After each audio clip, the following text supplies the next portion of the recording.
Hello friends, welcome to ES Digital.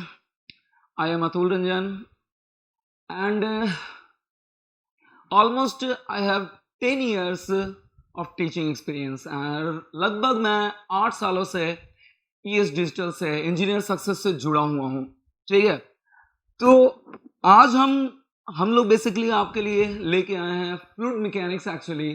ठीक है, और फ्लूइड मैकेनिक्स के बारे में बताऊं तो फ्लूइड मैकेनिक्स अपने आप में अच्छा खासा वेटेज रखता है फॉर द गेट एग्जामिनेशन और as well as for the आपका इंजीनियरिंग सर्विसेज एग्जामिनेशन के पॉइंट ऑफ व्यू से काफी अच्छा खासा वेटेज रखता है। और इसके बारे में थोड़ा मैं बताऊं कि ये थोड़ा कॉन्सेप्चुअल सब्जेक्ट है। इसमें आप देखोगे कि जितना ही डेप्थ में जाओगे उतना ही आपको कॉन्सेप्ट आपका क्या होगा और ज्यादा निखर के सामने आएगा कॉन्सेप्ट आपका। ठीक है, जितना ही आप इसमें डेप्थ में जाओगे, मैं क्लियर कह दूं कि बहुत ही काफी अच्छा खासा कॉन्सेप्चुअल सब्जेक्ट है। पहली चीज क्लियर है कि फ्लूइड मैकेनिक्स कॉन्सेप्चुअल सब्जेक्ट तो है ही, फिजिकल एस्पेक्ट से, फिजिकल कॉन्सेप्ट के एस्पेक्ट से, साथ ही साथ मैं बता दूं कि मैथमेटिकल कॉन्सेप्ट भी आपका फ्लूइड मैकेनिक्स में काफी अच्छा खासा है।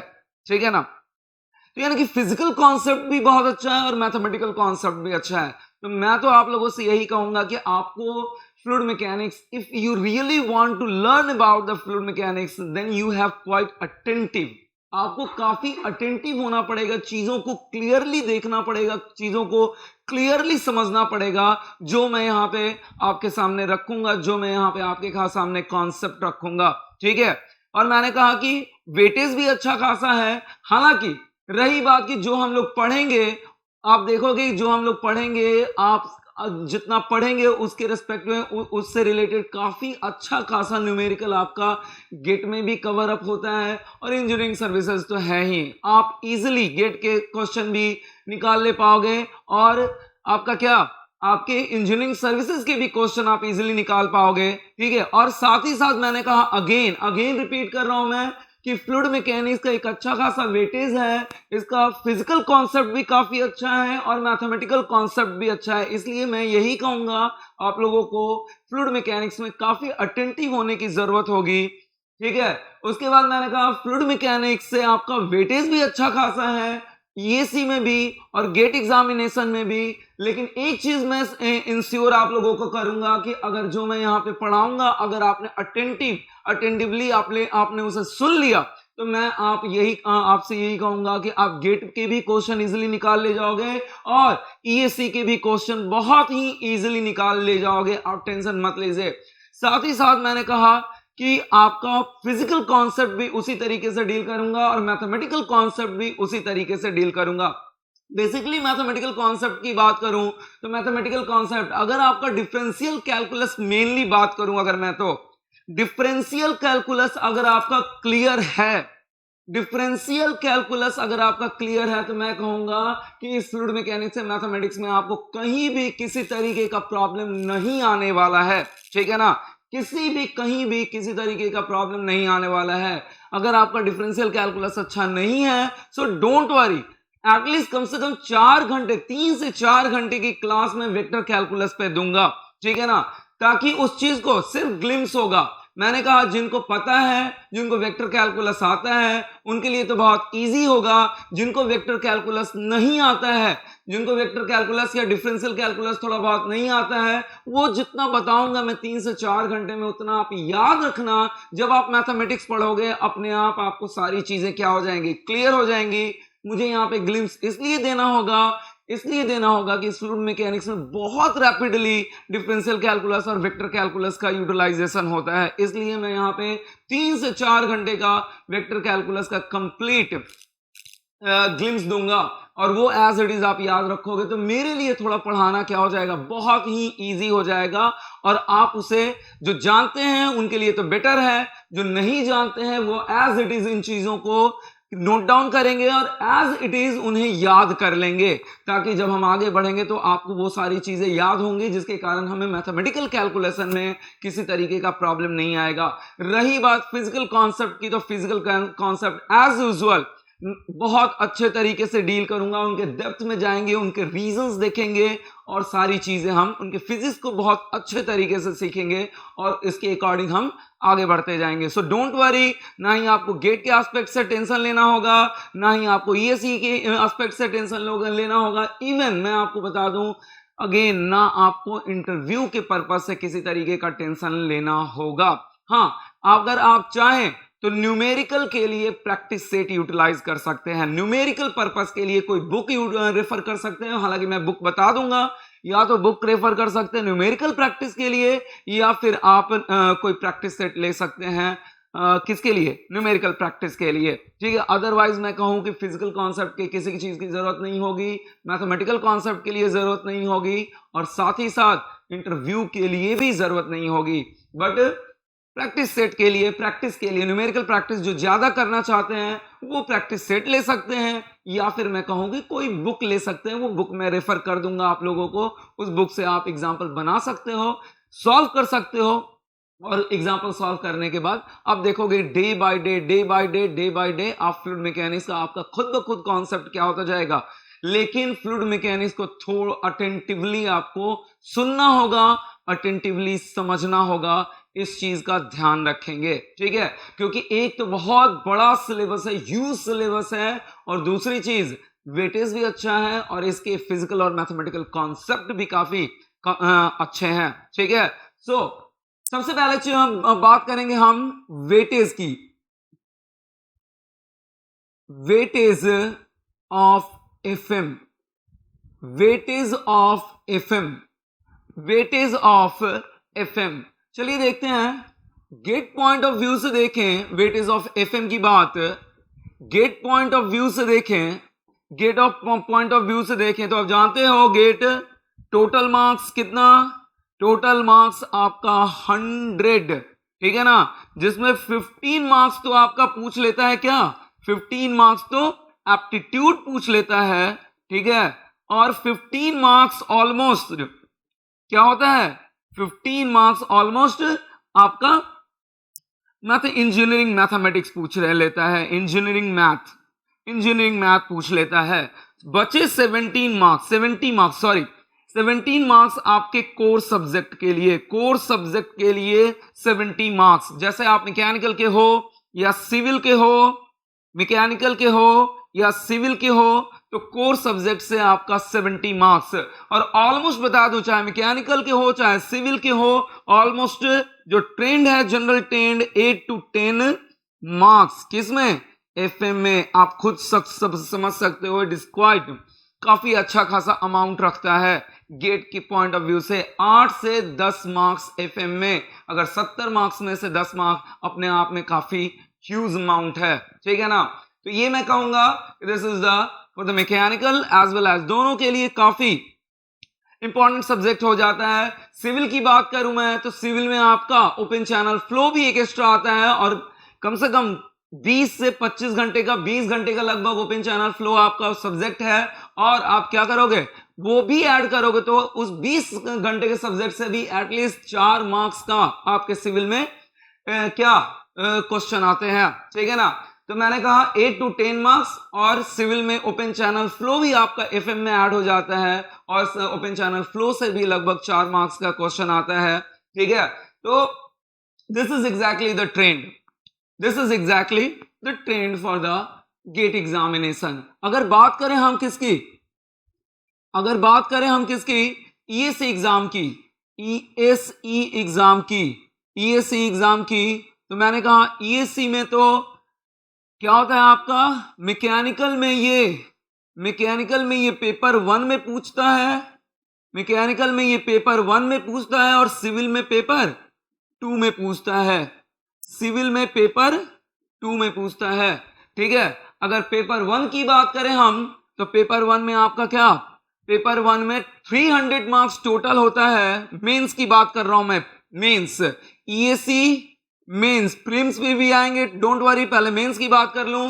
मैकेनिकल में 300 मार्क्स का पूछता है, तो आपको बता दूं फ्लूइड मैकेनिक्स और मशीनरी मिला के लगभग 80 marks, fluid mechanics and machinery मिला के ऑलमोस्ट 80 मार्क्स, ठीक है ना।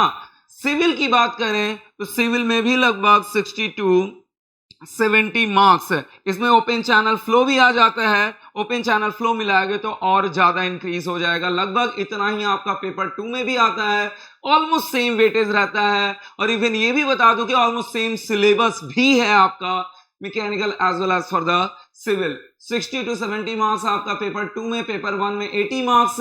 मेंस के हिसाब से अगर बात करें किसकी, बात करें प्रीलिम्स की, बात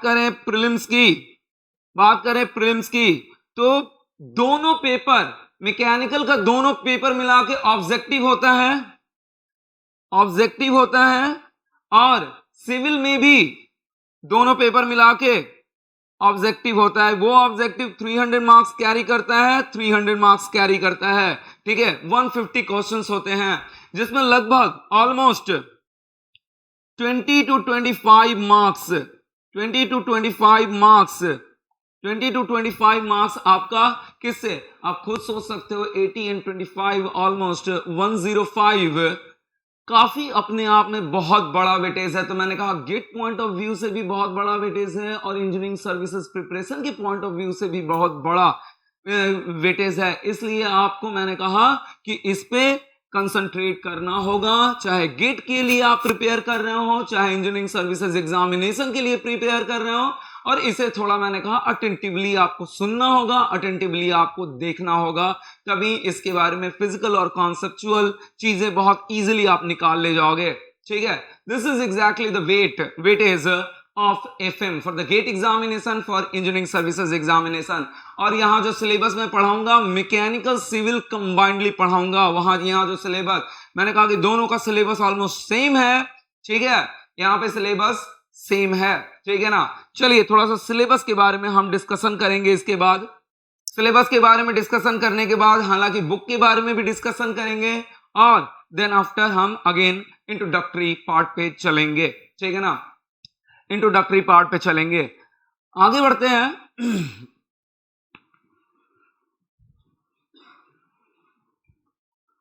आगे बढ़ते हैं हम, will move to the syllabus. Syllabus देखिएगा, सिलेबस मैंने कहा दोनों का कंबाइंड ऑलमोस्ट सेम सिलेबस है। सिलेबस की बात करें तो सबसे पहले फंडामेंटल, ऑब्वियस कोई भी सब्जेक्ट आप स्टार्ट करोगे फंडामेंटल तो स्टार्ट होगा ही होगा, ठीक है। फंडामेंटल्स एंड प्रॉपर्टीज ऑफ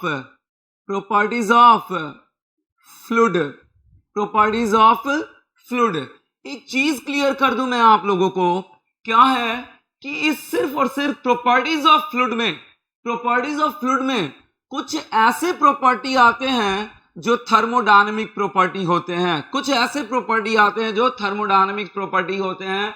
तो मैकेनिकल वालों के लिए एक चीज क्लियर कर दूं मैं कि ये मैकेनिकल प्रॉपर्टी, थर्मोडायनेमिक प्रॉपर्टी जो प्रॉपर्टीज ऑफ फ्लूइड में आएगा, I will discuss in the, कहां पे डिस्कस करूंगा मैं, थर्मोडायनेमिक्स में डील करूंगा, यहां पे डील नहीं करूंगा प्रॉपरली उसे। जैसे एक छोटा सा एग्जांपल देता हूं मैं, प्रॉपर्टीज ऑफ फ्लूइड में आएगा बल्क मॉडुलस ऑफ इलास्टिसिटी। अब बल्क मॉडुलस ऑफ इलास्टिसिटी आता है आपका थर्मोडायनेमिक्स में, मैं दो तरीके से डील करूंगा, adiabatic bulk modulus of elasticity as well as isothermal bulk modulus of elasticity.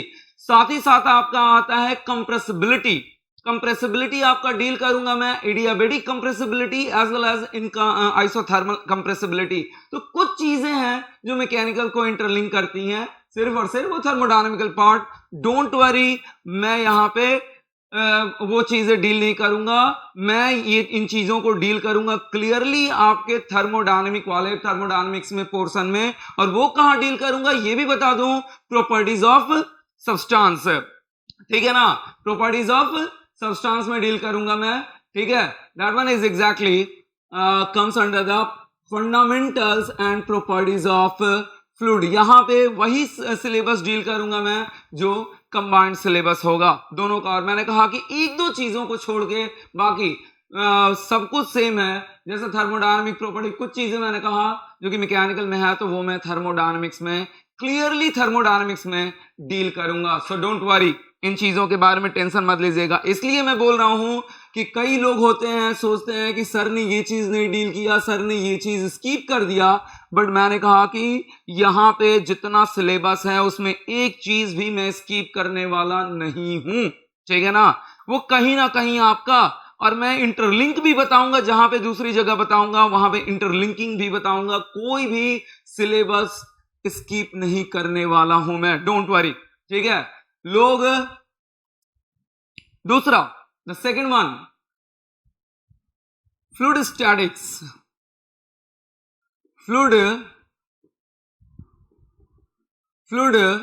Statics, fluid statics में आपका आता है सबसे पहले, the first one is pressure measurement.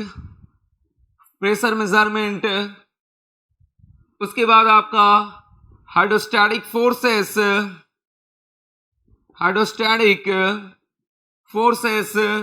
Then after hydrostatic forces के बाद बायंसी एंड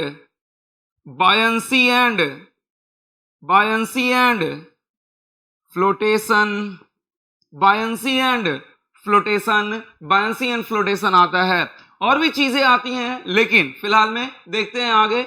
अगला टॉपिक कौन सा, फ्लूइड स्टैटिक्स के बाद फ्लूइड काइनेमेटिक्स। मैंने कहा कि इसमें एक और टॉपिक आता है, fluid is in relative equilibrium, but don't worry ये भी डील करूंगा, लेकिन कुछ चीजें पहले वो सिलेबस में डील कर रहा हूं जिससे बहुत ज्यादा फ्रिक्वेंटली क्वेश्चन पूछे जाते हैं, पहले वो मैं सिलेबस डील कर रहा हूं।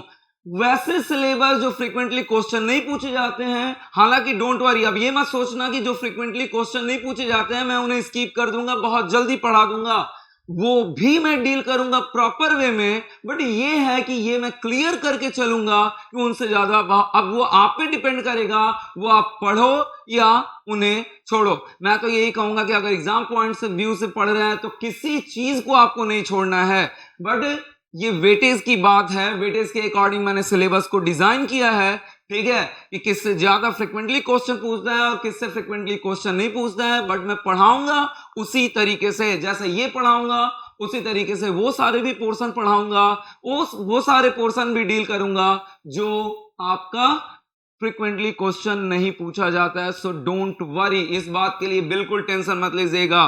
Kinematics of fluid, fluid statics के बाद तीसरा टॉपिक जो डील करेंगे हम, काइनेमेटिक्स ऑफ फ्लूइड। और काइनेमेटिक्स ऑफ फ्लूइड में बता दूं कि अपने आप में इतना इंटरेस्टिंग सब्जेक्ट है, इतना इंटरेस्टिंग टॉपिक है कि इसमें एक तो मैथमेटिक्स बहुत ज्यादा आता है, और दूसरी चीज, अगर मैंने कहा कि अगर काइनेमेटिक्स ऑफ फ्लूइड को एक बार आपने विजुअलाइज कर लिया, ठीक है, मैथमेटिक्स तो सब लोग डील कर लेते हैं और न्यूमेरिकल सब लोग डील कर लेते हैं, लेकिन मेरा ऐसा मानना है कि काइनेमेटिक्स ऑफ फ्लूइड को एक बार आपने अगर रियलाइज कर लिया, विजुअलाइज कर लिया, उसके पीछे के फिजिक्स को आपने जान लिया, तो मेरा ये मानना है कि पूरा का पूरा फ्लूइड मैकेनिक्स आपके लिए बहुत इजी हो जाएगा। आप चीजों को, आप फ्लूइड फ्लो को इजीली विजुअलाइज कर सकते हो, रियलाइज कर सकते हो कि अच्छा इस तरीके से फ्लूइड फ्लो हो रहा होगा। काइनेमेटिक्स ऑफ फ्लूइड अपने आप में बहुत टिपिकल टॉपिक है, बहुत अच्छा टॉपिक है, बहुत कॉन्सेप्चुअल टॉपिक है, और मैं बता दूं ये फ्लूइड मैकेनिक्स में कम से कम 12 से 15 घंटे अकेले लेगा, ये चीज क्लियर कर दूं, मिनिमम 15 आवर्स, और इसमें आपका बहुत ज्यादा डिफरेंशियल कैलकुलस का यूटिलाइज होगा, बहुत ज्यादा, बाकी सारे में भी होगा बट इसमें तो बहुत ज्यादा डिफरेंशियल कैलकुलस का यूटिलाइजेशन होने वाला है, ठीक है। तो मेरा यही मानना है कि अगर ये काइनेमेटिक्स, आप मैथमेटिक्स तो सीखेंगे ही, अगर इसके फिजिकल रियलाइजेशन को आपने समझ लिया, विजुअलाइज कर लिया, तो मेरा ये मानना है कि पूरा फ्लूइड मैकेनिक्स आप इजीली विजुअलाइज कर सकते हो, ठीक है ना, easily. Now kinematics of fluid के बाद fourth one, obvious, dynamics of fluid.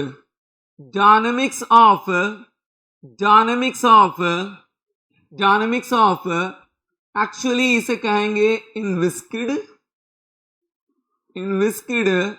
Dynamics of inviscid fluid. क्यों मैं लिख रहा हूं ये आप लोग सोच रहे हो कि सर नया टॉपिक ला दिया, नहीं, मैंने कहा डायनेमिक्स जब से स्टार्ट होता है तब से थ्रू आउट डायनेमिक्स रहता है, क्योंकि कहीं ना कहीं हम हर जगह फोर्स का एनालिसिस करते हैं, चाहे वो विस्कस फ्लूइड हो चाहे वो इनविस्किड फ्लूइड हो। यहां पे जो चौथा टॉपिक पढ़ेंगे डायनेमिक्स ऑफ इनविस्किड फ्लूइड के बारे में पढ़ेंगे, ठीक है ना, डायनेमिक्स ऑफ इनविस्किड फ्लूइड के बारे में। इनविस्किड फ्लूइड का मतलब होता है नॉन विस्कस। इनविस्किड फ्लूइड का मतलब होता है non viscous. Non viscous dynamics of inviscid fluid जिसे जनरली हम क्या कहते हैं, नॉन विस्कस कहते हैं। और इसी डायनेमिक्स ऑफ फ्लूइड में, डायनेमिक्स ऑफ इनविस्किड फ्लूइड या नॉन विस्कस फ्लूइड में हम जनरली पढ़ेंगे the strongest tool of the fluid mechanics, that one is called as the Bernoulli equation। सब लोगों ने आई थिंक सुना होगा, सब लोगों ने सुना होगा। the fifth one पांचवी जो पांचवा आपका टॉपिक है, that one is quite important, that one is again called as the velocity boundary layer। velocity boundary layer, that is also called as the hydrodynamic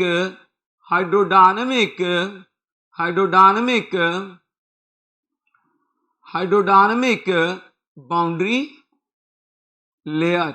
इसमें बेसिकली जो आपका सिलेबस है, main syllabus जो है, flow over the flat plate, flow over the flat plate. और इसमें हम जानकारी लेंगे किसके बारे में, laminar flow over the flat plate, laminar flow over the flat plate, और B turbulent flow over the flat plate. ठीक है ना। Then after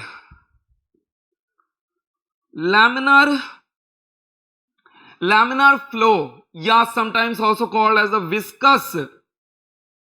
viscous flow, laminar flow और sometimes also called as the viscous flow।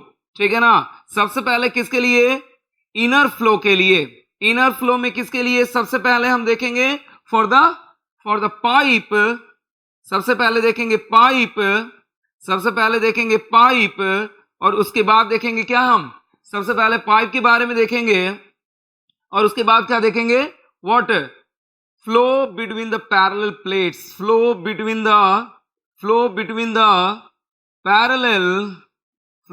The parallel plates. ये अपने आप में काफी इंटरेस्टिंग है। इससे अभी नया ट्रेंड गेट ने पूछना शुरू किया है। ठीक है ना, कि पैरेलल प्लेट्स में क्या पूछता है कि अब सिंगल फ्लूइड के बारे में नहीं पूछता है, क्या पूछता है कि दो अलग अलग फ्लूइड को फ्लो करा दिया पैरेलल प्लेट के बीच में। अब नया ट्रेंड इसने शुरू किया है गेट ने। ठीक है, तो वो भी हम समझेंगे। इस पैरेलल प्लेट में नया ट्रेंड शुरू किया है। अभी रिसेंट शायद पिछले के साल क्वेश्चन भी आया था, वो हम डील करेंगे यहाँ पे, डोंट वरी। तो नया ट्रेंड स्टार्ट किया है कि flow between the parallel plates है। तो अब सिंगल, पहले जनरल ट्रेंड था सिंगल फ्लूइड, अब क्या हो गया है कि दो फ्लूइड फ्लो करा रहा है, तो उनका वेलोसिटी प्रोफाइल कैसा बनेगा and all this things. Flow between the parallel plates, laminar flow और विस्कस फ्लो, पहले पाइप फिर flow between the parallel plate. और एक बार मैं बता दूं कि अगर एक बार वेलोसिटी बाउंड्री लेयर का कॉन्सेप्ट आपको समझ में आ गया, तो ये चीजें आपको विजुअलाइज करना आपके लिए बहुत ही इजी हो जाएगा।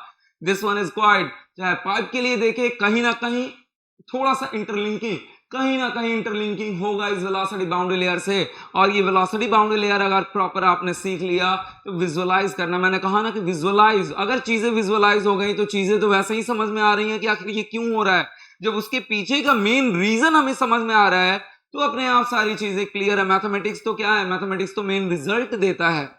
मैथमेटिक्स, अगर फिजिक्स क्लियर है तो मैथमेटिक्स तो हम पढ़ ही लेते हैं, और मैथमेटिक्स तो फाइनल क्या देता है, रिजल्ट देता है, नथिंग एल्स। समझना ही मेन चीज, मेन प्रॉब्लम होता है, विजुअलाइज करना ही मेन प्रॉब्लम होता है, यही तो फिजिक्स है। ठीक है, तो मैंने कहा पाइप और flow between the parallel plates को आप क्या करोगे, easily, flow between the parallel plates को आप इजिली विजुअलाइज कर पाओगे। उसके बाद क्या है आपका, turbulent flow through the pipe. उसके बाद turbulent flow through the pipe, मुझे इस पोर्शन को थोड़ा सा मिटाना होगा। ठीक है ना, मैं मिटाऊंगा इस पोर्शन को, इरेज करूंगा, क्योंकि एक साथ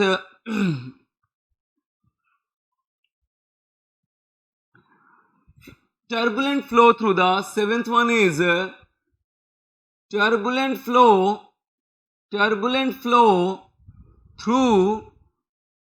through the pipe। ठीक है, आठवां, the next syllabus. Next topic is pipes in series, pipes in parallel and pipes in series, pipes and parallel and minor losses. आपने अगर थोड़ा बहुत भी फ्लूइड मैकेनिक्स का भी पढ़ा होगा तो आप इतना जानते होंगे कि लॉसेस दो तरीके को होते हैं, major losses and the minor losses. Major losses को कहां पढ़ेंगे? यहां पे पढ़ेंगे मेजर लॉसेस को. डोंट वरी, जिसे जनरली डार्सी-विसबैक इक्वेशन से फाइंड आउट करते हैं. थोड़ा बहुत अगर याद होगा आप लोगों को, डार्सी-विसबैक इक्वेशन से फाइंड आउट करते हैं. और यहां पढ़ेंगे minor losses. Generally minor losses क्या होता है? एक्सपेरिमेंटेशन के थ्रू फाइंड आउट किया जाता है और मैन्युफैक्चरर आपको डायरेक्ट बताते हैं. हालांकि कुछ केसेस में हम इसे देखेंगे, will see, otherwise directly manufacturer इसके बारे में डील करते हैं एक्सपेरिमेंटल बेसिस पे. ठीक है. और माइनर लॉसेस के बाद हम क्या पढ़ेंगे? इसी में पढ़ेंगे फ्लो सेपरेशन. इसी टॉपिक में पढ़ेंगे flow separation. Flow separation sometimes also called as the velocity boundary layer separation. मैंने कहा ना कि ये पूरा का पूरा कहीं ना कहीं इंटरलिंक होगा. आप देखोगे कि कहीं पे भी एक टॉपिक डिफरेंट नहीं होने वाला है. ठीक है. जब से हम लोग ये पढ़ेंगे आपको चीजें विजुअलाइज करना अपने आप इजी हो जाएगा. और आप देखोगे कहीं ना कहीं इसी फ्लो सेपरेशन के कारण माइनर लॉसेस का पीछे का रीजन जो होगा कहीं ना कहीं इसी फ्लो सेपरेशन के कारण एग्जिस्ट होगा. आप देखोगे. ठीक है ना. तो अगर ये समझ लिया तो ये तो अपने आप समझ में आ जाएगा. फ्लो सेपरेशन समझ लिया, माइनर लॉसेस अपने आप समझ में आ जाएगा. This are the main syllabus related to the GATE examination and engineering services examination, जो कि फ्रिक्वेंटली क्वेश्चन पूछा जाता है. जिससे आपका क्या होता है? फ्रिक्वेंटली क्वेश्चन पूछा जाता है. अब हम कुछ मिसलेनियस टॉपिक्स डील करेंगे. अगेन कह रहा हूं, मिसलेनियस टॉपिक्स का मतलब जिससे फ्रिक्वेंटली क्वेश्चन नहीं पूछा जाता है. बट ये टेंशन अगेन मत लीजिएगा कि मिसलेनियस टॉपिक है तो सर इसे स्किप करेंगे. बिल्कुल नहीं, बिल्कुल उसी तरीके से पढ़ाऊंगा जिस तरीके से इनको डील करूंगा मैं. ठीक है. क्योंकि एग्जाम पॉइंट ऑफ व्यू है. ठीक है. फ्रिक्वेंटली क्वेश्चन आता है, हो सकता है जब आप एग्जाम देने जाओ उसी समय उस मिसलेनियस टॉपिक से क्वेश्चन आ गया तो ऑब्वियस मैं उनको छोड़ने वाला नहीं हूं. उसी तरीके से बताऊंगा जिस तरीके से इन चीजों को मैं यहां एक्सप्लेन करने वाला हूं. फ्रिक्वेंटली जो क्वेश्चन पूछे जाते हैं जिस टॉपिक से, जिस तरीके से इनको डील करने वाला हूं with the physical concept as well as with the mathematical concept. Don't worry. ठीक है. तो यहां पे कुछ मिसलेनियस टॉपिक्स में डील करूंगा. मिसलेनियस टॉपिक्स में क्या क्या है? ठीक है. मिसलेनियस टॉपिक्स में क्या क्या है? एक्चुअली मिसलेनियस टॉपिक्स में क्या क्या है? सरफेस टेंशन सबसे पहले. मिसलेनियस टॉपिक्स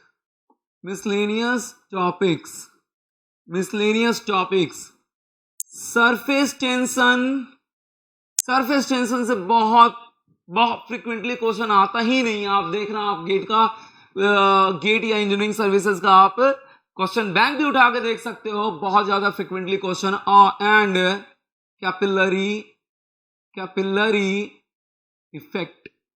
कैपिलरी इफेक्ट बहुत ही प्रॉपर वे में पढ़ाऊंगा. अगर आप बोलोगे तो जिस तरीके से लोग आईआईटी में पढ़ाते हैं उस तरीके से इस चीज को डील करने के लिए मैं तैयार हूं. ठीक है ना. इस तरीके से डील करने के लिए मैं तैयार हूं. There be no problem at all. ठीक है. लेकिन यही है कि जिस तरीके से आईआईटी में पढ़ाया जाता है उसमें काफी समय लग जाता है. लगभग 5 से 6 घंटा अकेले सरफेस टेंशन और कैपिलरी इफेक्ट लग जाएगा. बट डोंट वरी, मैं डील करूंगा. आपको जितना समझना होगा आप समझ लोगे. ठीक है. दूसरा, the second one, miscellaneous topics में surface tension and capillary effect के बाद आपका that one is vortex flow. इस वोर्टेक्स फ्लो में दो तरीके के वोर्टेक्स फ्लो होते हैं. Force vortex and free vortex. ठीक है. अब कहोगे कि ये वोर्टेक्स फ्लो क्या आ गया भाई? तो सीधी सी बात है कि अगर एक सिलेंडर में वाटर रख के उससे क्या कर दो, उसको एक एक्सिस के अबाउट उस सिलेंडर को मूव करा दो, जो फाइनल आपका मोशन होगा, that one is exactly called as the forced vortex comes under the, उसे सिलेंडर में पानी रख के उस सिलेंडर को क्या कर दो, आप उसके एक्सिस पे रोटेट करा दो, जैसा जो मोशन होगा, that one is exactly called as the forced vortex. Free vortex क्या है भैया मेरे? फ्री वॉर्टेक्स आप समझ सकते हैं, फ्री वॉर्टेक्स एक सिंपल सा एग्जांपल देता हूं, आप घर पे भी ये प्रैक्टिकल कर सकते हैं। फ्री वॉर्टेक्स अपने वॉश बेसिन में क्या करें, पानी एक्यूमुलेट कर लें उसके आउटलेट को बंद करके, ठीक है, वाटर एक्यूमुलेट कर लें, और बाद में जो वाटर एक्यूमुलेट हो जाएगा, ये बात ध्यान रखिएगा, वेस्ट वाटर जब भी आप एक्यूमुलेट करना, कोशिश करना कि वेस्ट वाटर एक्यूमुलेट करना, फ्रेश वाटर एक्यूमुलेशन मत करना, क्योंकि वैसे ही फ्रेश वाटर का क्राइसिस काफी ज्यादा हो चुका है। तो फ्रेश वाटर मत करना, वेस्ट वाटर यूटिलाइज करना, वेस्ट वाटर को एक्यूमुलेट करके उसके आउटलेट को खोल देना। आप देखोगे कि देयर विल बी जिस तरीके का मोशन बनेगा, that one is exactly called as the free vortex. चाहे वर्लपूल कह लो, वर्लपूल भी comes under the free vortex, ठीक है। इवन जितने भी साइक्लोन्स चक्रवात होते हैं, that all are comes under the free vortex, free vortex के अंदर आते हैं जितने भी साइक्लोन्स होते हैं, ठीक है। चलिए आइए आगे बढ़ेंगे हम लोग। तीसरा, एक्चुअली इसी में हम लोग पढ़ लेंगे वॉर्टेक्स फ्लो के बाद, इसी टॉपिक में आगे बढ़ा के हम लोग पढ़ लेंगे वॉर्टेक्स फ्लो के बाद, fluid is in relative equilibrium, fluid is in relative equilibrium. यही कह रहा था मैं कि यही fluid is in relative equilibrium भी क्या होता है आपका, फ्लूइड स्टैटिक्स में आता है, बट इससे बहुत ज्यादा फ्रीक्वेंटली क्वेश्चन आता नहीं है, इसलिए मैंने इसे मिसलेनियस। अब इस सरफेस टेंशन को भी जानते होगे, प्रॉपर्टीज ऑफ फ्लूइड में जनरली पढ़ते हैं, लेकिन बहुत ज्यादा फ्रीक्वेंटली क्वेश्चन आता नहीं है, इसलिए मैंने इस surface tension and capillary effect को भी मिसलेनियस टॉपिक में रखा है। तो मैंने कहा वॉर्टेक्स फ्लो में ही हम पढ़ लेंगे fluid is in relative equilibrium, क्योंकि कहीं ना कहीं एक छोटा सा कॉन्सेप्ट है जो दोनों का मिलता जुलता है, ठीक है ना। देखेंगे, आप देख लोगे खुद ब खुद, कहीं ना कहीं दोनों का मैथमेटिक्स काफी मिलता जुलता है, तो आप दोनों का कॉन्सेप्ट समझ जाओगे। फिर तीसरे की बात करें fluid is in relative equilibrium के बाद, तो लॉन स्प्रिंकल के बारे में पढ़ेंगे, लॉन स्प्रिंकल के बारे में पढ़ेंगे, lawn sprinkle and forces in the pipe bend, forces in the pipe bends, ये लॉन स्प्रिंकल। अभी अगेन नया ट्रेंड स्टार्ट किया गेट ने, 2018 में आपका लॉन स्प्रिंकल पे एक क्वेश्चन आ गया था 2 मार्क्स का, हालांकि जनरली पहली बार क्वेश्चन आया था, लेकिन अब आया है तो फिर तो इसे डील करना ही पड़ेगा चाहे कुछ भी हो जाए। Lawn sprinkle and forces in the pipe bends. Fourth one मैंने कहा, फोर्थ वन फ्लूइड इज इन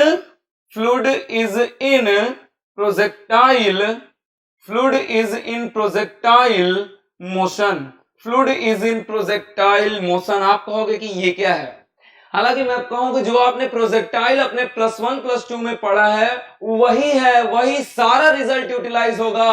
लेकिन अगर आपके क्वेश्चन में दे दिया, आपके गेट के एग्जाम में आ गया, तो आप यही कहोगे कि सर ने नहीं पढ़ाया था। अदरवाइज ये सारा इक्वेशन, ऑलमोस्ट सारे के सारे इक्वेशन, सब कुछ जो आपने +1 +2 में पढ़ रखा है, वहां यहां पे भी हम वही इक्वेशन आप देखोगे कि यूटिलाइज करेंगे, ठीक है ना। लेकिन वो एक बॉडी के लिए था, ये एक फ्री जेट के लिए होगा। What is the meaning of the free jet? जैसे आप एक पाइप ले लो, पाइप से कोई भी पाइप एक सर्टेन एंगल पे रख लो, पाइप एक सर्टेन एंगल पे रख लो, अब इससे जो वाटर निकलेगा वो ऑब्वियस ग्रेविटी के कारण कुछ इस तरीके का शेप ही बनेगा। अब सब लोग जानते हो that one is the oblique projectile. एक दूसरा एग्जांपल देते हैं, एक कंटेनर है और कंटेनर को सर्टेन ऊंचाई पे रख रखा है, और यहाँ पे क्या कर दिया आपने, होल कर दिया, तो यहां से जो भी वाटर निकलेगा कैसा निकलेगा, that one is called as a horizontal projectile. सब लोग समझ सकते हो, तो इसे ही कहते हैं फ्री जेट। जो जेट एटमॉस्फेयर से एक्सपोज्ड हो, जो जेट वाटर जेट एटमॉस्फेयर से एक्सपोज्ड हो, that one is simply called as the free jet. तो fluid is in projectile motion, और you can say free jet is in projectile motion, ठीक है ना। आगे बढ़ते हैं, डायमेंशनल एनालिसिस, डायमेंशनल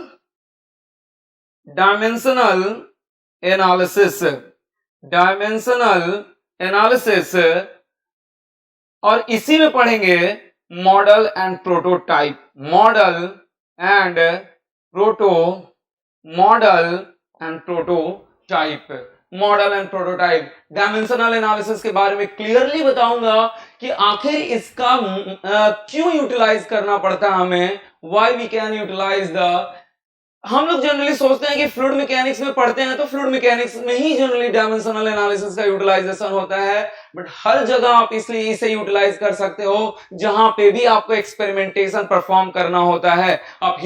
आप देखेंगे आगे कि हीट ट्रांसफर में भी, इवन आप ओपन चैनल फ्लो में भी हर जगह यूटिलाइज कर सकते हो जहां पे भी आपको एक्सपेरिमेंटेशन परफॉर्म करना होता है, वहां पे आप इस डायमेंशनल एनालिसिस का यूटिलाइजेशन कर सकते हैं। And that one is the model and prototype.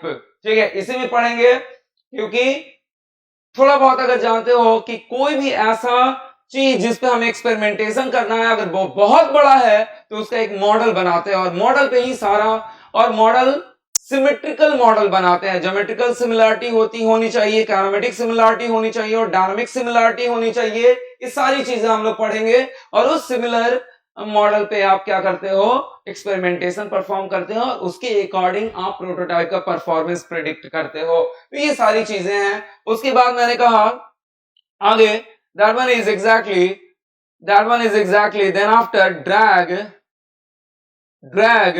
and lift, बहुत ही छोटा।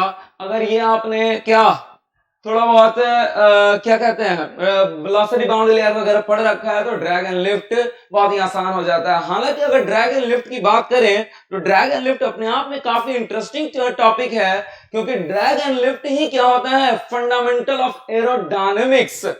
यहीं से आपका फंडामेंटल ऑफ एरोडायनेमिक्स स्टार्ट होता है और मैं प्रॉपर अच्छे तरीके से डील करूंगा इसको और मुझे भी काफी मजा आएगा इस ड्रैग एंड लिफ्ट को डील करने में। मैंने कहा it is the fundamental of aerodynamics. जो प्लेन्स वगैरह होते हैं कहीं ना कहीं इनका बेसिक जो होता है यही ड्रैग एंड लिफ्ट से स्टार्ट होता है। एक्चुअली मैं कहूं तो वेलोसिटी बाउंड्री लेयर से ही स्टार्ट होता है और वेलोसिटी बाउंड्री लेयर सेपरेशन से ही स्टार्ट हो जाता है और इन्हीं के कारण कहीं ना कहीं देखेंगे हम, ठीक है ना, ये ड्रैग एंड लिफ्ट आता है। तो this is very initial concept of the fundamentals of aerodynamics.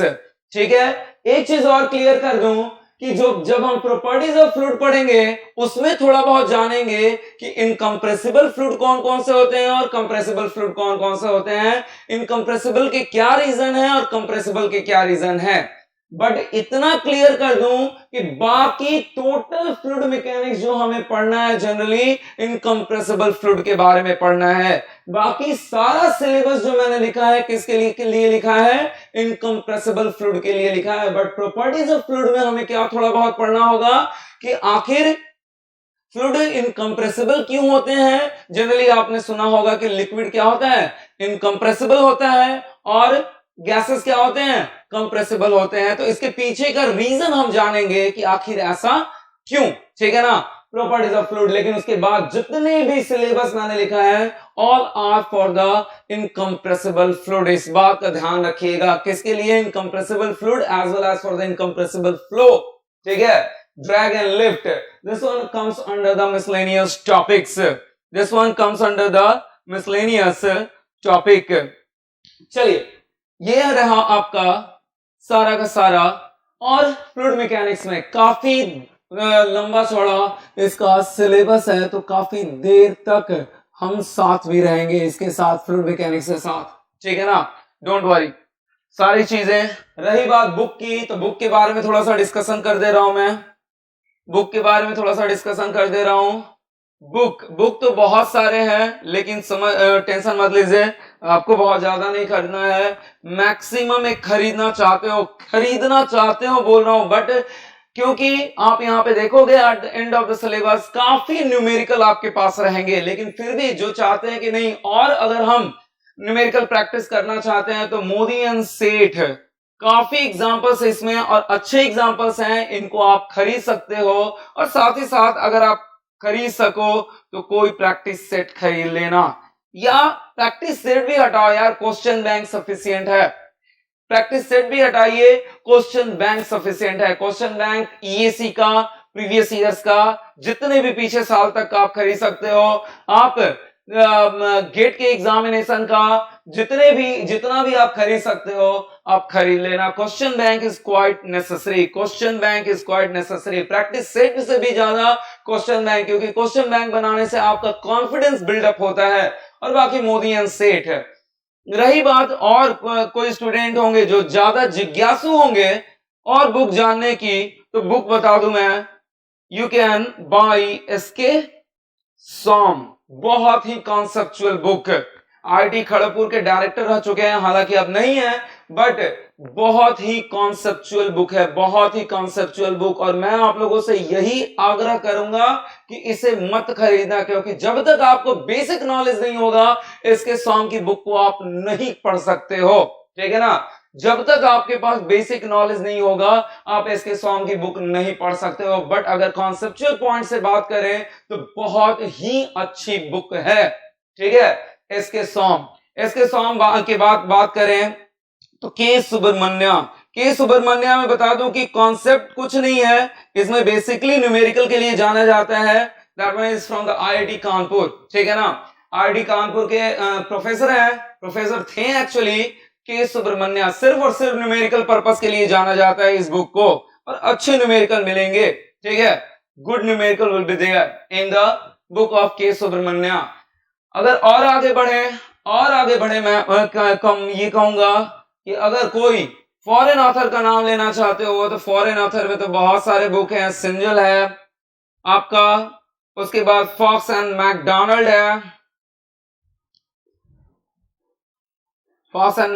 है, FM वाइट है, ठीक है। That one is quite sufficient. लेकिन मैं अभी भी कहूंगा कि मैक्सिमम इवन जिन स्टूडेंट्स के पास अगर आरके बंसल भी होगा ना, जिन स्टूडेंट्स के बाद आप सोच रहे होगे कि अब पीएन मोदी एंड सेठ मेरे पास तो है नहीं, तो ये आरके बंसल भी जिनके पास होगा ना, मैं यही कहूंगा कि सफिशिएंट है न्यूमेरिकल पर्पस के लिए। लेकिन RK Bansal please conceptual point of view से आप यूटिलाइज मत करना।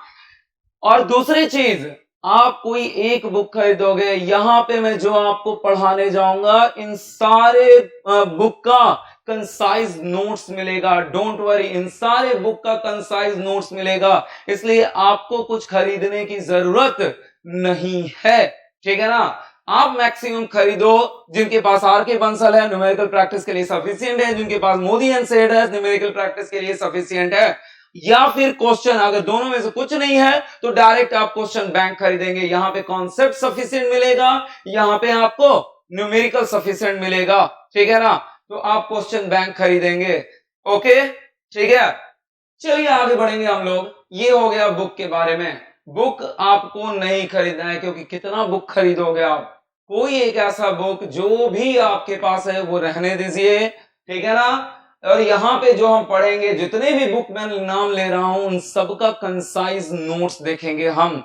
इन सब में से कहीं ना कहीं कॉन्सेप्ट लिया गया है, अच्छे अच्छे कॉन्सेप्ट्स को लिया गया है आपके सामने सिंप्लीफाई करने के लिए। और इन 10 सालों का मेरा खुद का एनालिसिस कि इसे और कैसे आसान बनाया जा सकता है, इस कॉन्सेप्ट को कैसे आसान बनाया जा सकता है, वो मेरा खुद का एनालिसिस इतने दिनों का वो आपके सामने यहाँ पे रखूंगा मैं, ठीक है। सो डोंट वरी, आपको किसी भी बुक की जरूरत नहीं है फिलहाल में। जो आपके पास बुक है उसी से आप न्यूमेरिकल प्रैक्टिस करोगे, there will be no problem at all. तो यहां पे मैं स्टार्ट करने जा रहा हूं fundamentals and properties of fluid. Fundamentals and properties of fluid. Fundamentals and properties of fluid. fundamentals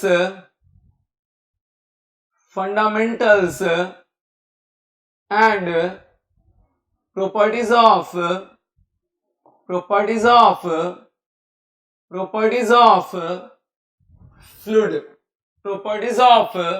fluid, ठीक है। सबसे पहले आइए बात फ्लूइड की बात करें। अगर हम फ्लूइड की बात करें तो फ्लूइड में बेसिकली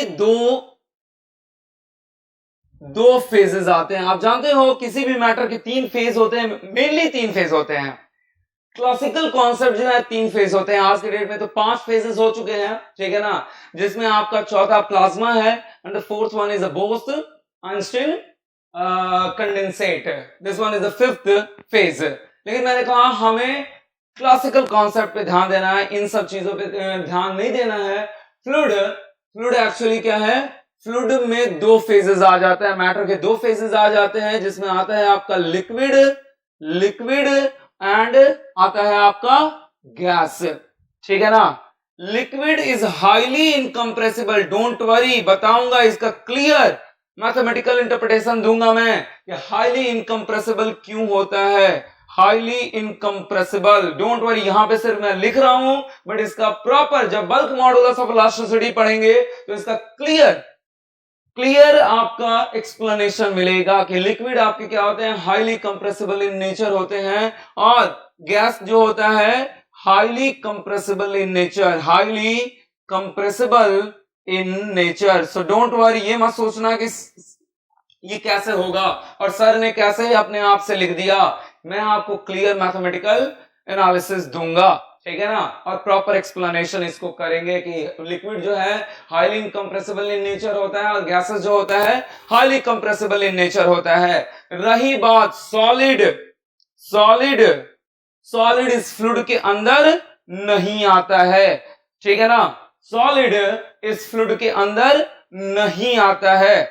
लेकिन अब बात ये रही, सबसे पहले हमें फ्लूइड मैकेनिक्स से स्टार्ट करने से पहले ये देखना होगा कि आखिर फ्लूइड क्या है, ठीक है ना, फ्लूइड क्या है and how it is different from the solid, ये हमें देखना होगा कि फ्लूइड किसे कहते हैं and how it is different from the solid. तो जनरली स्टूडेंट क्या कहते हैं, जनरली स्टूडेंट बहुत ही आसान तरीके में आंसर देते हैं कि the fluid which having ability to flow, the fluid which is having, तो जनरली स्टूडेंट का ये आपका स्टेटमेंट होता है, fluid which having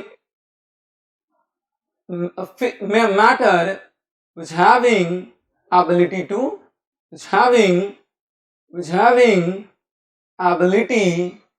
ability to flow, इसे आप लोग कहते हो कि भैया मेरे ये क्या है, फ्लूइड है। बट ये थोड़ा जो कॉन्सेप्ट है ना, इसे और जनरलाइज करेंगे कि आखिर इसके पास एबिलिटी टू फ्लो होता क्यों है, और आप इसी बोर्ड पे रियलाइज करोगे कि नहीं फ्लो हो रहा है, ठीक है ना। तो मैंने कहा matter which having ability to flow, तो मैं इसे और थोड़ा इलाबोरेट करूंगा, नो डाउट ये बिल्कुल सही है, लेकिन थोड़ा इंजीनियरिंग लेवल पे आएंगे और ये सीखेंगे कि ये जो है आखिर इसके पास क्यों है, ये जो है आखिर इसके पास क्यों है, ठीक है ना, ये जो है आखिर इसके पास क्यों है, ठीक है ना। चलिए, एबिलिटी टू फ्लो,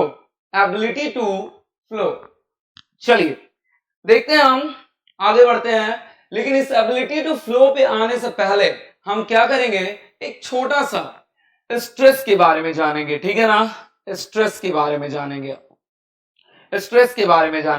ठीक है, बहुत ज्यादा नहीं, मैं एक छोटा सा ग्लिम्स इसलिए दूंगा कि यहां पे वो काम पड़ेगा, बाकी आप लोग स्ट्रेंथ ऑफ मटेरियल में पढ़ते रहना, दिस इज योर, ठीक है ना। Stress mainly normal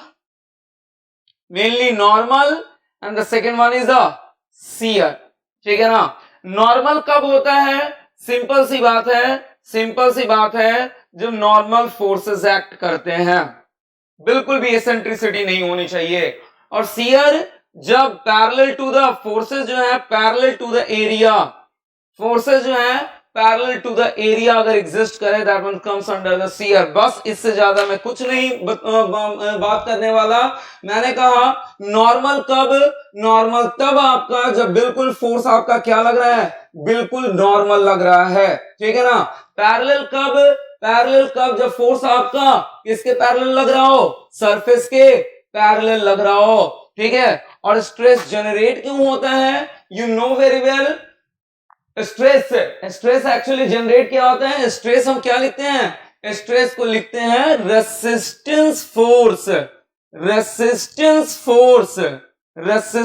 force per unit area. एक बात ध्यान रखिएगा कहीं भी अगर ये आप दबाओगे तो अंदर क्या होगा, अंदर के मॉलिक्यूल्स आपस में इस फोर्स को रेसिस्ट करेंगे डिफॉर्म होने से, ठीक है ना, रेसिस्ट करेंगे डिफॉर्म होने से, और वही आपका रेसिस्टेंस फोर्स क्या होगा, resistance force per unit area is called as the stress, ठीक है। यही रेसिस्टेंस फोर्स एक्चुअली क्या कहलाएगा, इस मटेरियल का स्ट्रेंथ कहलाएगा, जिसे आप लोग क्या कहते हो, स्ट्रेंथ ऑफ मटेरियल में इसलिए स्ट्रेस को पढ़ते हो, that one is exactly called as that, stress itself is called as the strength of material. यही रेसिस्टेंस फोर्स क्या आएगा आपका, क्या कहलाता है आपका, strength of the material. Material कितना इस रेसिस्टेंस फोर्स, कितना इस फोर्स को रेसिस्ट कर पा रहा है, that is exactly called as the strength of material stress. हालांकि इसे कहते हैं मैकेनिक्स ऑफ मटेरियल भी कहते हैं, मैकेनिक्स ऑफ मटेरियल या मैकेनिक्स ऑफ डिफॉर्मेबल बॉडी भी कहते हैं, बट मैंने कहा mechanics of deformable body, mechanics of deformable body यानी कि दो मॉलिक्यूल के बीच का रिलेटिव पोजीशन क्या होगा, अगर चेंज होगा यानी कि मॉलिक्यूल क्या हो गया, दो मॉलिक्यूल के बीच का, अगर सॉलिड के अंदर दो मॉलिक्यूल के बीच का अगर रिलेटिव पोजीशन चेंज हो गया यानी कि मॉलिक्यूल क्या हो गया, मॉलिक्यूल आपका डिफॉर्म हो गया, मॉलिक्यूल डिफॉर्म हो गया, सॉरी सॉलिड आपका डिफॉर्म हो गया, that's why it is also comes under the mechanics of deformable body. खैर बात की बात है, तो मैंने कहा यहां सिंपल सा कॉन्सेप्ट चूंकि ये यहां यूटिलाइज होगा, स्ट्रेस मेनली दो, नॉर्मल एंड शियर। नॉर्मल कब होता है, जब नॉर्मल फोर्सेस लगाते हो, शियर कब आता है, जब पैरेलल फोर्सेस लगाते हो, सरफेस के पैरेलल फोर्सेस लगाते हो, तब आपका शियर आता है। इसमें आपका जो स्ट्रेन, अब स्ट्रेस के कारण क्या होगा, स्ट्रेन, इसमें जो स्ट्रेन जनरेट होता है, that one is called as the normal strain, that one is called as a normal strain, and that linear strain, so it will be better, it is called as a linear strain, linear strain। और इसमें जो strain generate होता है, that one is called as the angular, that one is called as the angular, that one is called as the angular strain। strain के form में आपका theta के form में आपका strain generate होता है। strain, आप strain के बारे में भी जान रहे होगे, what is the meaning of the strain actually, what is the meaning of the strain actually, the change in length per unit length, और angular का मतलब कितना थीटा चेंज हुआ उसके कारण, that one is exactly called as the कितना angular deformation हुआ, simply it is denoted as the angular strain, theta से डिनोट करते हैं इसे, ठीक है ना, that one is denoted as theta, that one is denoted as theta. चलिए आगे बढ़ेंगे हम लोग, now move ऑनवर्ड्स, ठीक है, स्ट्रेस के बारे में थोड़ा, और ये भी बता दूं यहां पे भी फ्लूइड मैकेनिक्स में भी आपको नॉर्मल स्ट्रेस और शियर स्ट्रेस के बारे में पढ़ना है, ठीक है ना, यहां पे भी आपको नॉर्मल स्ट्रेस और शियर स्ट्रेस के बारे में पढ़ना है, इसीलिए थोड़ा सा मैंने ग्लिम्स दे दिया, बहुत ज्यादा इसके बारे में बताने वाला नहीं हूं मैं, बाकी आप अपना स्ट्रेंथ ऑफ मटेरियल में बहुत ज्यादा एलाबोरेट करके और भी जितनी चीजें हैं आप पढ़ते रहोगे, जितना बेसिक नॉलेज है यहाँ पे मैंने बेसिक नॉलेज दे दिया, ठीक है। चलिए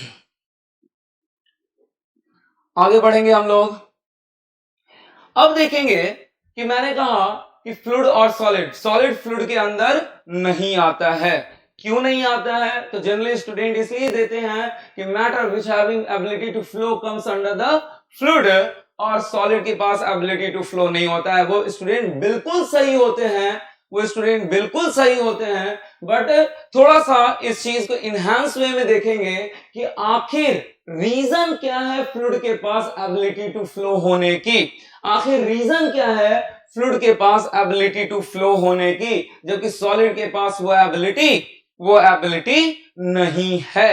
we will try to understand, ठीक है। चलिए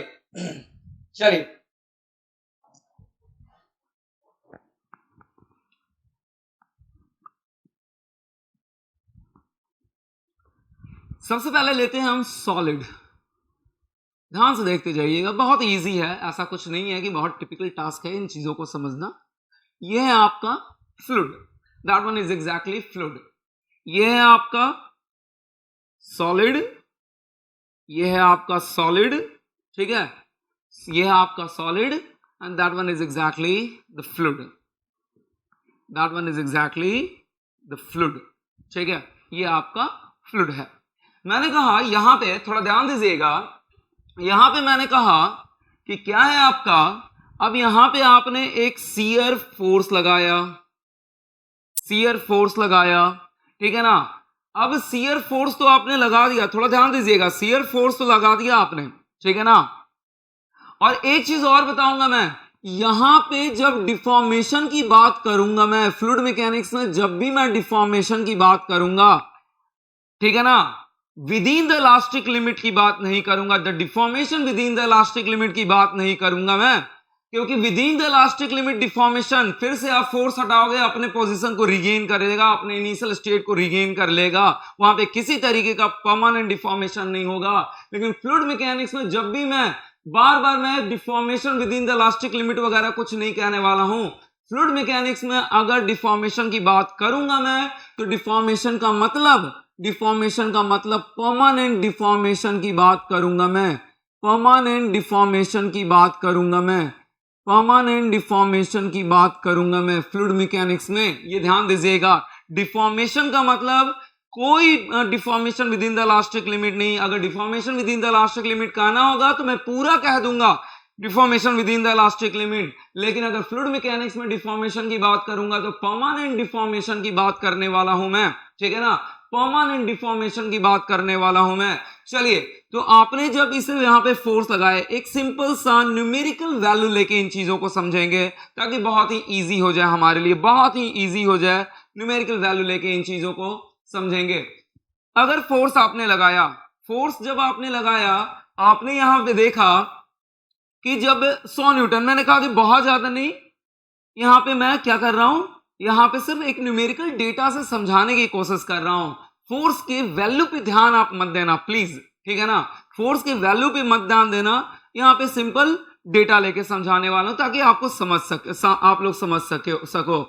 100 न्यूटन आपने लगाया, जब 100 न्यूटन का फोर्स लगाया आपने देखा there will be no any deformation, there will be no any deformation. Deformation होगा लेकिन वो within the elastic limit होगा, फोर्स हटाओगे फिर से अपने इनिशियल पोजीशन को रिगेन कर लेगा, ठीक है ना। तो आप देखोगे कि किसी तरीके का डिफॉर्मेशन, अगेन रिपीट कर रहा हूं, डिफॉर्मेशन का मतलब परमानेंट डिफॉर्मेशन। आप फोर्स हटा भी लो तो अपने इनिशियल पोजीशन को रिगेन नहीं कर पाएगा, वो परमानेंट डिफॉर्मेशन का मतलब ये हुआ, ठीक है। 100 न्यूटन का फोर्स लगाया, आपने देखा कि किसी तरीके का परमानेंट डिफॉर्मेशन नहीं। आपने क्या किया, आप माने नहीं, फिर 200 न्यूटन किया, आपने देखा अभी भी किसी तरीके का डिफॉर्मेशन नहीं है।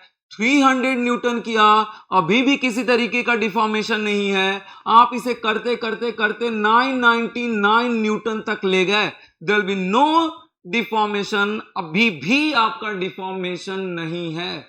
लेकिन जैसे ही 999 से आपने क्या किया, 1000 न्यूटन पे गए, आपने देखा कि there will be a small deformation, there will be a small deformation. Deformation का मतलब permanent deformation. There will be a small deformation, there will be small deformation, that one is theta, that one is theta 1।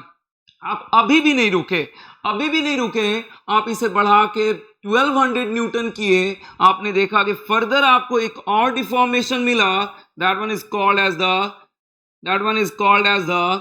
theta 2, that one is called as the, चलिए अलग अलग colour से कर दे रहा हूं मैं, ये रेड कलर वाला थीटा 2 है, रेड कलर वाला थीटा 2 है, और एक और करूंगा ब्लैक कलर से। मैंने कहा अभी भी आप नहीं रुके, 1500 न्यूटन कर दिया, और आपने देखा कि यहां पे एक और डिफॉर्मेशन जैसे जैसे आप फोर्स लगाते जा रहे हो, ये डिफॉर्मेशन क्या होते जा रहा है, ये आपका थीटा 3, ठीक है ना। यानी कि आप यहां पे क्या देख रहे हो, दो चीजें देख रहे हो, ध्यान दीजिएगा, यहां पे आप दो चीजें एक्चुअली आप देख रहे हैं। द फर्स्ट वन इज यहां पे दो चीजें आप देख रहे हो। द फर्स्ट वन इज कि इस सॉलिड के पास क्या है, इसके पास ability to resist the shear stress, ability to resist the shear stress, ability to resist the shear stress. ध्यान दीजिएगा, मैंने कहा यहां तक डिफॉर्म तो होगा लेकिन with in the elastic limit deform होगा। अगर फोर्स हटाओगे फिर से रिगेन कर लेगा, इसे कहते हैं ability to resist the shear stress. इसके पास आपने देखा दो चीजें, एक्चुअली आपने देखा, क्या देखा, एक तो इसके पास ability to resist the shear stress, 999 newton तक इसमें किसी तरीके का डिफॉर्मेशन नहीं हुआ। साथ ही साथ आपने देखा कि जैसे ही आपने 1000 न्यूटन किया एक पर्टिकुलर डिफॉर्मेशन मिला, 1200 न्यूटन पे भी एक पर्टिकुलर डिफॉर्मेशन थीटा 2 मिला, 1500 न्यूटन पे एक पर्टिकुलर डिफॉर्मेशन थीटा 3 मिला, आगे बढ़ाओगे उस पे भी एक पर्टिकुलर डिफॉर्मेशन थीटा 3 मिलेगा। इसका मतलब क्या, at a particular shear force, इसे शियर फोर्स कहेंगे, इसी फोर्स के कारण इसके अंदर रेसिस्टेंस जनरेट होगा और उसी रेसिस्टेंस के कारण शियर स्ट्रेस क्रिएट होगा। क्लियर है ये बात? तो मैंने कहा एक पर्टिकुलर शियर फोर्स के कारण, for a particular shear force, पहली चीज मैंने कहा it having ability to resist the shear stress, after that elastic limit there will be a particular deformation for a particular shear force, there will be a particular deformation for a particular shear force, or you can say it will eventually stop at a particular deformation for a particular shear force, एक particular deformation पे जाके रुक जाएगा for a particular shear force, 1000 के लिए theta 1 मिला, 1200 के लिए थीटा 2 मिला, 1500 के लिए थीटा 3 मिला। इसका मतलब हम क्या कह सकते हैं, इसका मतलब कह सकते हैं कि F जो है, या F that one is directly proportional to, ये shear force directly proportional to shear stress, और ये shear stress जो होगा ये भी किसके डायरेक्टली प्रोपोर्शनल होगा, shear force के डायरेक्टली प्रोपोर्शनल होगा। एज अ रिजल्ट हम क्या कह सकते हैं, इन दोनों को कंबाइंड करें तो shear stress क्या होगा, डायरेक्टली इस सॉलिड के केस में क्या होगा, सॉलिड के केस में shear स्ट्रेस आपका डायरेक्टली प्रोपोर्शनल टू थीटा होगा। शियर स्ट्रेस शियर फोर्स पर रेसिस्टेंस फोर्स है, शियर फोर्स के कारण जो भी रेसिस्टेंस फोर्स क्रिएट होगा पर यूनिट एरिया, और वो जनरली रेसिस्टेंस फोर्स इसी शियर फोर्स के बराबर होता है, इसलिए shear force directly proportional to F. तो मैंने कहा कि ये shear stress directly proportional to theta, यानी कि क्या कह सकते हैं, दो चीजें आपने देखी, पहला it having ability to resist the shear stress, ठीक है, it having ability to resist the shear stress. After that elastic limit, ठीक है, there will be permanent deformation, after that elastic limit there will be permanent deformation, और उस permanent deformation में क्या होगा आपका, there will be shear stress, एक particular shear stress के लिए क्या मिलेगा, एक पर्टिकुलर शियर स्ट्रेस के लिए एक पर्टिकुलर थीटा मिलने वाला है, और you can say for a particular shear stress there will be particular deformation, angular deformation, angular strain, और you can say the deformation will be eventually stopped at a particular shear stress। Clear है? चलिए आगे बढ़ेंगे, हम लोग fluid पे आएंगे। Fluid में भी क्या कर सकते हैं, एलिमेंट तो ले ही सकते हैं ना, आप समझ सकते हो, फ्लूइड में भी एलिमेंट कंसीडर कर लिया एक, ठीक है ना, फ्लूइड एलिमेंट जिसे कहेंगे हम, ठीक है ना, एक एलिमेंट कंसीडर कर लिया फ्लूइड एलिमेंट, और यहां पे भी दो चीजें देखोगे, ध्यान दीजिएगा, यहां पे भी दो चीजें देखोगे। आपने क्या किया, यहां पे शियर फोर्स लगाया, आपने यहां पे 2 न्यूटन लगाया, आपने देखा यहां पे 2 न्यूटन भी लगाया, देखा आपने यहां पे परमानेंट डिफॉर्मेशन मिल गया। आपने इससे भी छोटा फोर्स लगाया 1 न्यूटन, चाहे कितना भी छोटा फोर्स लगाया, 5 न्यूटन, 2 न्यूटन से भी छोटा फोर्स लगाया, आपने देखा कि यहां पे 5 न्यूटन के लिए भी क्या मिल रहा है आपको, 5 न्यूटन के लिए भी आपको क्या मिल रहा है, आपको डिफॉर्मेशन मिल रहा है। आप ऐसा समझिए, इट विल बी बेटर। आपने क्या किया, आपने यहां पे बहुत छोटा फोर्स लगाया, ऐसा समझिए, पहले बड़ा लेते हैं उसके बाद उसे छोटा करते जाएंगे, इट विल बी बेटर। पहले 10 न्यूटन ले लो, इट विल बी बेटर, पहले 10 न्यूटन ले लो, उसके बाद उसे छोटा करेंगे तब आप रियलाइज कर पाओगे। 10 न्यूटन का फोर्स लगाया, आपने देखा कि यहां पे परमानेंट डिफॉर्मेशन मिल गया भाई, परमानेंट डिफॉर्मेशन, ठीक है ना। आपने क्या किया, थोड़ा फोर्स को छोटा किया, आपने 5 न्यूटन किया, आपने फिर देखा कि यहाँ पे परमानेंट डिफॉर्मेशन मिल गया भाई। इस परमानेंट डिफॉर्मेशन का मतलब अगर इस शियर फोर्स को हटा भी लो तो वो डिफॉर्मेशन रिगेन होने वाला नहीं है, ठीक है ना, फिर से अपने शेप में आने वाला नहीं है। अब आपने क्या किया, 2 न्यूटन का फोर्स लगा दिया। जब 2 न्यूटन का शियर फोर्स लगाया फिर भी आपने देखा कि there will be what, there will be still deformation, permanent deformation मिल रहा है। यानी कि एक चीज तो आपने कंक्लूड कर लिया। आपने कंक्लूड क्या कर लिया, in fluid there will be the permanent deformation. पहली चीज तो आपने कंक्लूड कर लिया, ठीक है ना। ध्यान दीजिएगा दोनों में अंतर। It having ability to resist the shear stress, it having ability to resist the shear stress। लेकिन मैंने कहा इसके पास आपने देखा कि there will be permanent deformation, there will be permanent deformation no matter how that shear force is small, how that shear force is small, how that shear force is small, ठीक है ना, how that shear force is small। Clear है, ध्यान से सुनिएगा please. फिर से कह रहा हूं मैं कि आपने कहा कि यहां पे क्या मिल रहा है, आपको परमानेंट डिफॉर्मेशन मिल रहा है। यहां पे परमानेंट डिफॉर्मेशन मिल रहा है तो कितना भी छोटा फोर्स करते जाओ, कितना भी छोटा शियर फोर्स करते जाओ, तो क्या पहला कंक्लूजन ड्रॉ कर लिया, दोनों में डिफरेंस देख लिया कि इसके पास ability to resist the shear stress है, लेकिन क्या there will be permanent deformation in the fluid no matter how that shear force is small। देखिए एक चीज में ध्यान दीजिएगा, यहां पे एक चीज मैं नहीं कह रहा हूं कि that fluid having no ability to resist the shear stress। सीधे मैं कह देता कि कितना भी छोटा shear force लगाया मैंने, it having no ability, ये क्या हो रहा है, परमानेंट डिफॉर्मेशन हो रहा है। यहां पे मैं सीधे कह देता कि it having no ability to resist the shear stress, और जनरली लोग कह भी देते हैं कि the fluid which having no ability to resist the shear stress.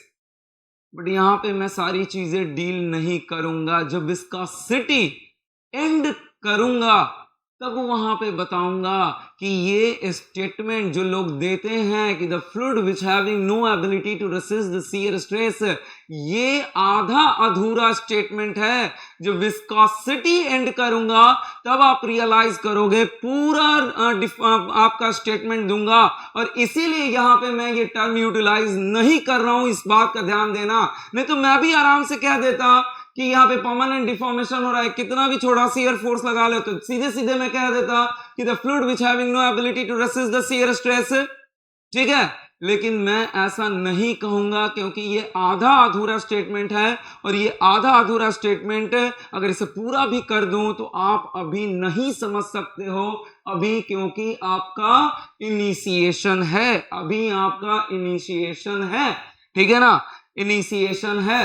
तो मैंने कहा 10 न्यूटन, 5 न्यूटन, 2 न्यूटन, क्या कहूंगा, fluid there will be permanent deformation no matter how that shear stress is small। और shear force, इसी shear force के कारण क्या आएगा, shear stress आएगा, सीधी सी बात है। इसी shear force के कारण shear stress आएगा, no matter how that shear force और shear stress is small। ये चीज तो देख लिया। दूसरा यहां पे देखोगे कि ध्यान से देखिएगा, इन दोनों को मिटा रहा हूं, एक चीज तो मैंने कंक्लूड कर लिया। आप देखोगे कि 10 न्यूटन पे परमानेंट डिफॉर्मेशन तो हो ही रहा है, साथ ही साथ आप देखोगे कि ये डिफॉर्मेशन एक पर्टिकुलर पॉइंट पे रुक भी नहीं रहा है, ये लगातार डिफॉर्मेशन।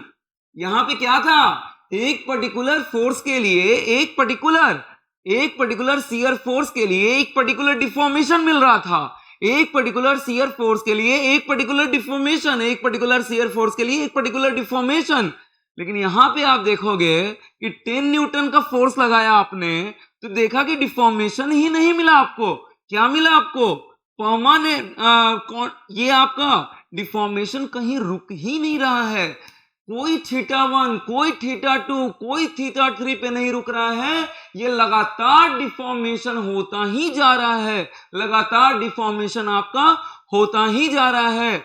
आपने सोचा कि हो सकता है कि फोर्स कम कर लूं तो हो सकता है कि ये डिफॉर्मेशन लगातार जो हो रहा है हो सकता है रुक जाए, 5 न्यूटन का भी फोर्स लगाया, आपने देखा कि अरे परमानेंट डिफॉर्मेशन तो हो ही रहा है, साथ ही ये डिफॉर्मेशन कहीं रुक भी नहीं रहा है, ना कोई θ1 पे रुक रहा है, ना कोई θ2 पे रुक रहा है, ना कोई θ3 पे रुक रहा है। लगातार ये डिफॉर्मेशन क्या होता जा रहा है, होता ही जा रहा है, लगातार डिफॉर्मेशन। आपने सोचा कि थोड़ा सा फोर्स को और कम कर लें, हो सकता है ये लगातार जो डिफॉर्मेशन हो रहा है उसे हो सकता है कि हम रोक पाए। तो आपने क्या किया, 2 न्यूटन का फोर्स लगाया, आपने 2 न्यूटन का फोर्स लगाया आपने, तो आपने अगेन देखा, आपने देखा कि परमानेंट डिफॉर्मेशन तो हो ही रहा है, साथ ही साथ यहां पे क्या हो रहा है, लगातार डिफॉर्मेशन हो रहा है, ना कोई θ1 पे रुक रहा है, ना कोई θ2 पे रुक रहा है, ना कोई θ3 पे, लगातार डिफॉर्मेशन होता ही जा रहा है। व्हाट इज दैट मीनिंग, इसको कहेंगे, इसको कहते हैं कॉन्टिन्यूअस डिफॉर्मेशन। कहते हैं कि एक बार डिफॉर्म होना शुरू हुआ तो फिर वो रुकने वाला नहीं है, लगातार डिफॉर्म होता जाएगा, किसी θ1 पे नहीं रुकेगा, किसी θ2 पे नहीं रुकेगा, किसी θ3 पे नहीं रुकेगा।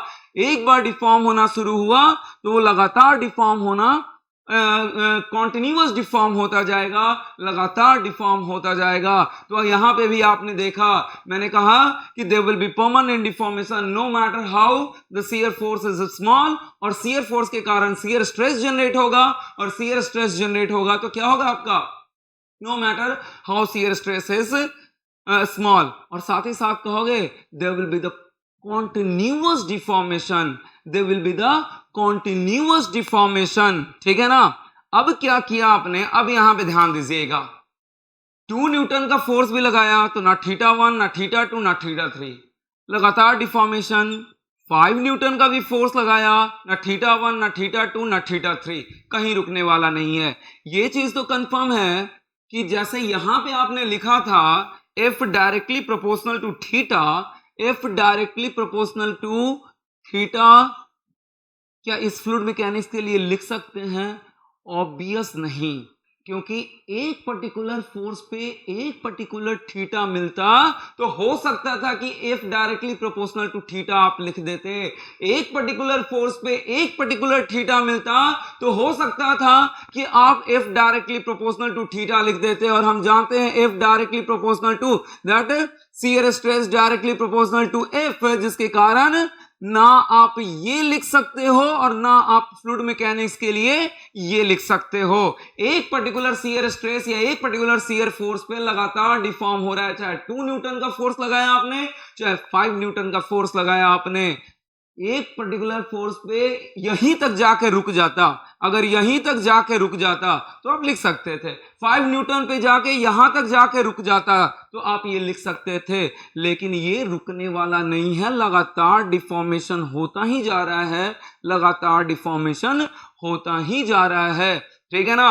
दोनों दो चीजें देखी आपने, एक तो इसके पास ability to resist the shear stress है, और जब से डिफॉर्म होना शुरू हो रहा है एक पर्टिकुलर शियर फोर्स पे या एक पर्टिकुलर शियर स्ट्रेस पे एक पर्टिकुलर डिफॉर्मेशन मिल रहा है। दूसरी चीज यहां पे क्या हो रहा है, कितना भी छोटा शियर स्ट्रेस है, शियर फोर्स है, there will be the permanent deformation as well as there will be the continuous deformation, there will be continuous deformation, जिसके कारण F directly proportional to theta आप नहीं लिख सकते हो, जिसके कारण F directly proportional to theta आप नहीं लिख सकते हो, ना ही आप shear stress directly proportional to theta लिख सकते हो।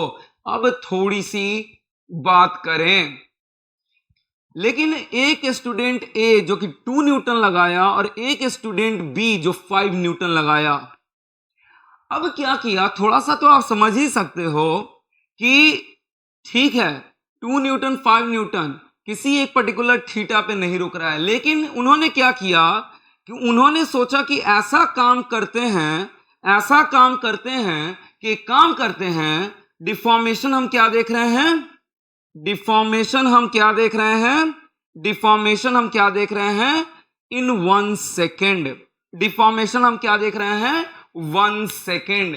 ए और बी ने आपस में सलाह किया कि 2 न्यूटन पे भी कॉन्टिन्यूअस डिफॉर्मेशन मिल रहा है और 5 न्यूटन पे भी कॉन्टिन्यूअस डिफॉर्मेशन मिल रहा है, तो कह रहा है ए और बी आपस में सलाह किए कि एक काम कर रहे हैं हम लोग, डिफॉर्मेशन हम देख रहे हैं 1 सेकंड में कितना डिफॉर्मेशन होगा इस चीज को हम देख रहे हैं, ठीक है ना।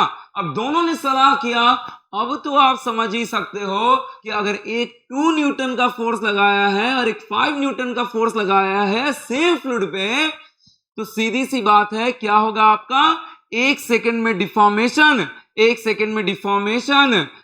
थीटा तो चलेगा, दोनों के लिए सेम चलेगा, लेकिन 1 सेकंड में किसके लिए ज्यादा चलेगा, ऑब्वियस क्या होगा, वो 5 न्यूटन के लिए ज्यादा चलेगा, और किसके लिए कम होगा, 2 न्यूटन के लिए कम होगा। तो इन्होंने ये बात कंक्लूड किया, उन्होंने देखा कि 5 न्यूटन के लिए ज्यादा आया और 2 न्यूटन के लिए क्या आया, 2 न्यूटन के लिए कम आया, और इन्होंने कंक्लूड किया इस बात को कि अब फ्लूइड मैकेनिक्स में सिर्फ और सिर्फ डिफॉर्मेशन से काम चलने वाला नहीं है, फ्लूइड मैकेनिक्स में सिर्फ और सिर्फ डिफॉर्मेशन से काम चलने वाला नहीं है, हमें यहां पे क्या लिखना पड़ेगा, रेट ऑफ डिफॉर्मेशन लिखना पड़ेगा, हमें यहां पे रेट ऑफ डिफॉर्मेशन लिखना पड़ेगा, और you can say the shear stress directly proportional to. इसलिए हम फ्लूइड मैकेनिक्स में in generally, in fluid mechanics we will not only deal about the deformation, but we will deal about the rate of deformation। और इसका reason सिर्फ और सिर्फ एक है, कौन सा reason, continuous deformation। in fluid mechanics we will not only deal about the deformation, but we will deal about the rate of deformation, and that is only because of continuous deformation। Clear? चलिए, this is exactly the difference between the, और यही आप realise करोगे कि अगर एक छोटा सा भी फोर्स लगाओगे और ये मॉलिक्यूल अब आगे बढ़ता ही जा रहा है, कहीं रुकने वाला है ही नहीं, लगातार ये फोर्स लगाए हुए हो और ये मॉलिक्यूल आगे बढ़ता ही जा रहा है, कहीं रुक ही नहीं रहा है, उसका लगातार डिफॉर्मेशन होता जा रहा है। यही तो क्या है, यही तो है आपका एबिलिटी टू फ्लो, यही है आपका एबिलिटी टू फ्लो, यही है कि there will be in fluid there will be continuous deformation no matter how the shear stress or shear force is small, no matter how the shear force or shear stress is, ठीक है, is small। और हम क्या करते हैं fluid mechanics में, shear stress directly proportional to d theta by dt पढ़ते हैं, only because of that continuous deformation। और इसी continuous deformation को, एक छोटे से shear stress के लिए continuous deformation को हम कहते हैं ability to flow।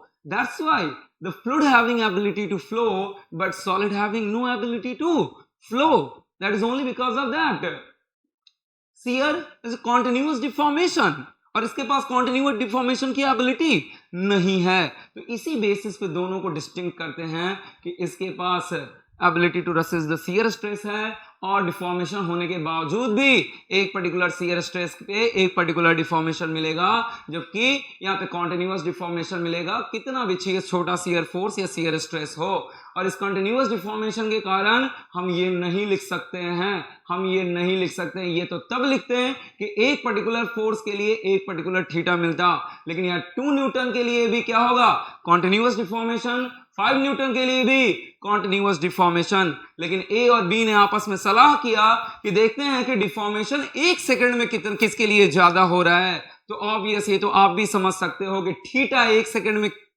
कौन ज्यादा, किसके लिए ज्यादा, किस फोर्स के लिए ज्यादा होगा सेम फ्लूइड पे। तो ऑब्वियस देखा उन्होंने कि 5 न्यूटन के लिए ज्यादा मिल रहा है और 2 न्यूटन के लिए कम मिल रहा है, और उन्होंने ए और बी ने फाइनली निष्कर्ष निकाला कि shear stress is directly proportional to rate of deformation. हम फ्लूइड मैकेनिक्स में सिर्फ और सिर्फ डिफॉर्मेशन के बारे में डील नहीं करते हैं, we will deal about the rate of deformation, that is only because of that continuous deformation. ठीक है।